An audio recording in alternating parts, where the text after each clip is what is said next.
pour étirer les quadriceps, ce muscle puissant qu'on a devant la cuisse. Il vient s'insérer sur notre bassin et au niveau du genou.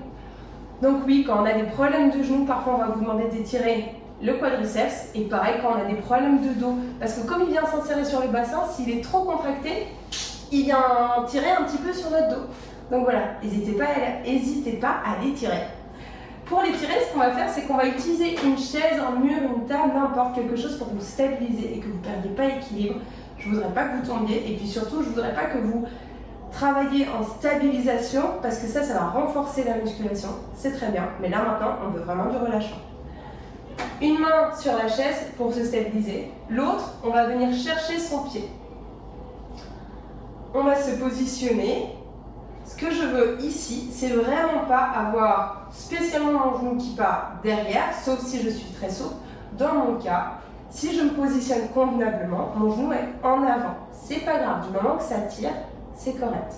Pour se positionner correctement, on va venir rentrer le ventre, serrer les fesses. Là, c'est la bonne position.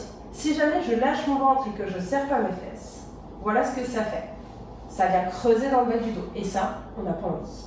Donc, encore une fois, on serre les fesses, on rentre le ventre, on tient le pied avec la main du même côté et on vient tirer le pied légèrement en arrière.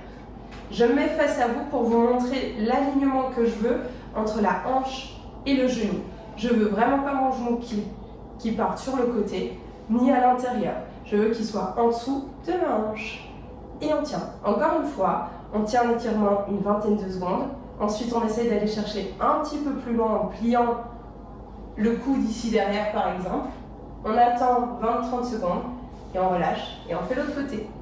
Pour ceux qui n'arrivent pas à attraper le pied, c'est possible, c'est pas grave, c'est normal, ça arrive.